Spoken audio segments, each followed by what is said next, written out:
Dan from Pittsburgh, you have an interesting story that you wanted to share. Go right ahead, sir. All right. Well, I am a young conservative who grew up with grew up around relatives who are very liberal. I'd say in terms of like pro-government programs or working class liberal, and particularly in views with their views on healthcare and what and government benefits like disability or welfare. Mm-hmm. And basically, majority, if not all, of my family members are on some form of government paid for Medicare, Medicaid, disability supplements, and or welfare. Mm-hmm. And it pretty much drastically alters their life in a negative way that without it, their life could have been much more independent. And it affected me as a young kid. Wait, let me stop you right there, Dan. 1 minute. I'm going to let you continue. But this is really interesting because you're 22 years old. Most kids, young kids, would call in and say that, my family's on welfare, and without welfare, we would have been so much worse off. You're calling this program and saying that because your majority of family members are on welfare, they're worse off. This is really, really interesting. Please continue.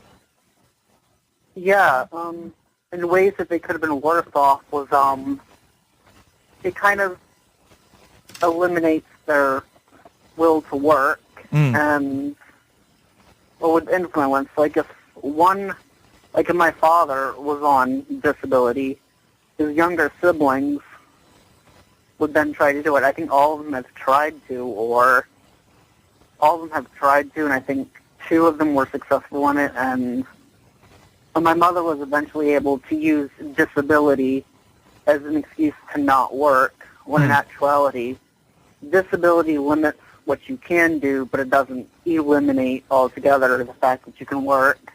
Right. And so you're saying she just has no desire to work now?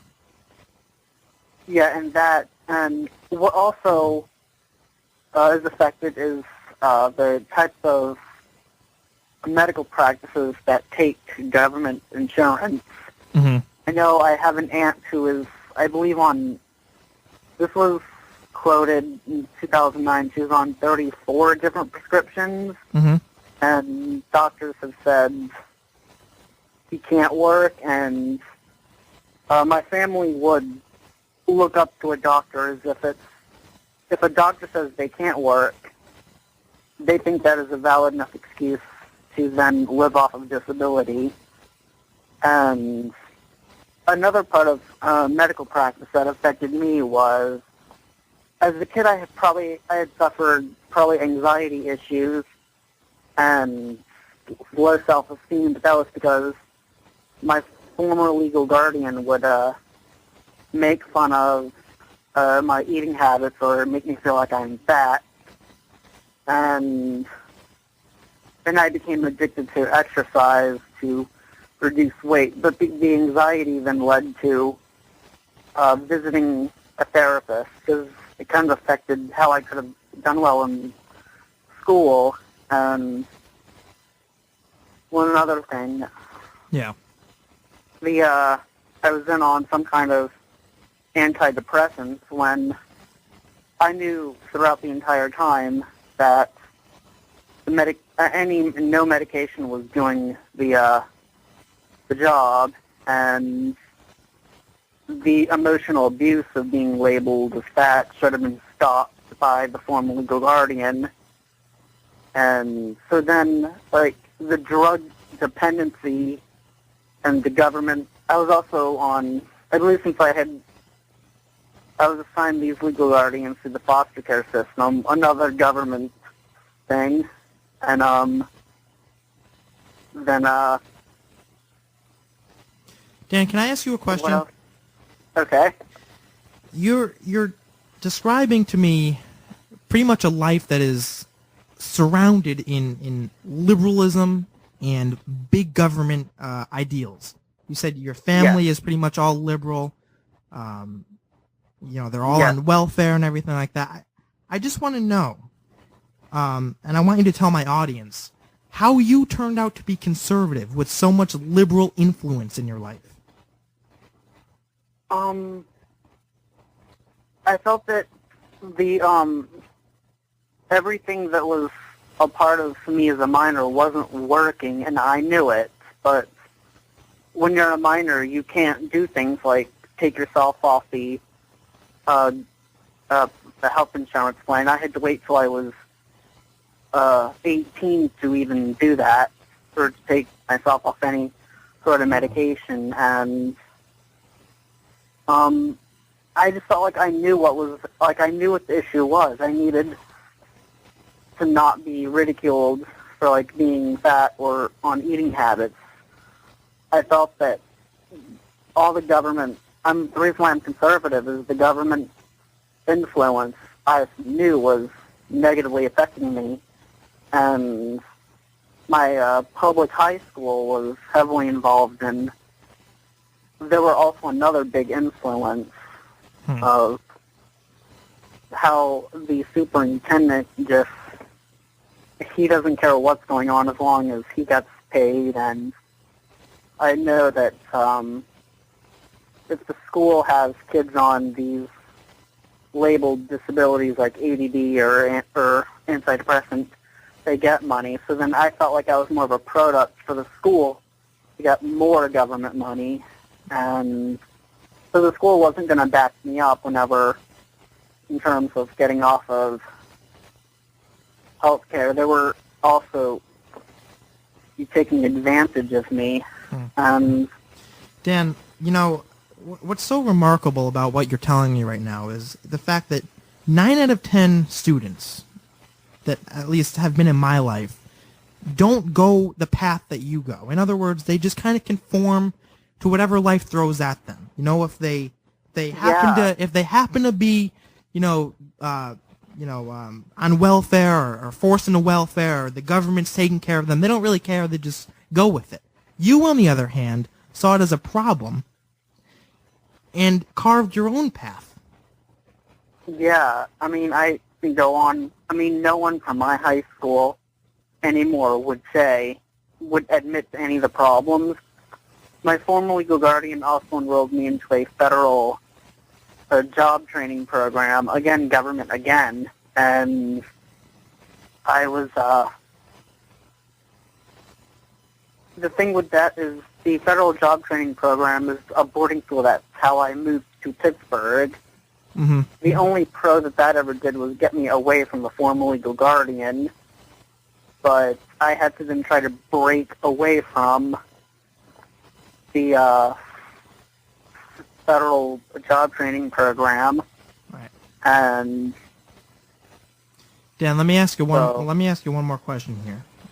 Okay. I want to go back to your original point where you were talking about how your yeah. family is on welfare, and you said that your mother has no incentive to work now because of it. Let me ask you this. Yeah. Let me ask you this. What do you think? What changes would need to be made to the welfare system in order to give your mother incentive to get off welfare and to actually work?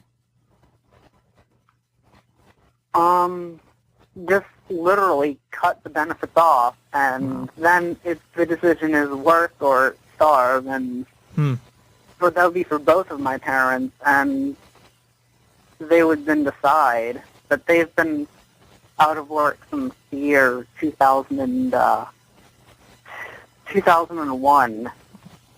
So then I don't even know what the odds of them getting a job are, because it's been 13 years, almost 12, 13 years. Right. So they kind of they're almost unemployable at this point. And they're just living welfare check to welfare check? Yeah, I really think that it should be work or die. Work or don't get paid, don't eat. I believe in the idea of not working or dying, or working or dying, because because they are on welfare, they don't have a health insurance plan that I could be on, so I'm uninsured. Yep. And if they had a job with benefits, with the health insurance benefit, I would be allowed to be on it for 3.5 more years, but Right. because of that, because they're unemployed, I don't get that incentive of being on my parents' health insurance plan until age 26. Well, Dan, listen, I wish you and your family the best of luck, my friend, and I want to thank you very, very much for calling in to the program tonight. We're running out of time, but I want to encourage you to continue listening and stay in touch with me and other members of Junior Factor Nation. I think other hosts would be very, very interested in hearing from you from time to time. Great call, great things that you discussed and talked about. I really, really thank you for calling the program tonight. All right. You're welcome. And I've been off contact with my family for over 3 years, so. Wow. That's, one of the cool things about taking callers, Dan, and especially callers like you conservatives, is that you all have different stories. You all have different backgrounds, and I see that with my hosts here on Junior Factor Nation, too. All of us come from different backgrounds and have different stories, and it's really, really interesting to hear where everyone, comes from. And you have an incredible story. You carved your own path. You didn't let the ideas and principles of big government enter your life, and I think that's truly, truly admirable. I really do. Dan, again, I want to thank you for calling into the program tonight.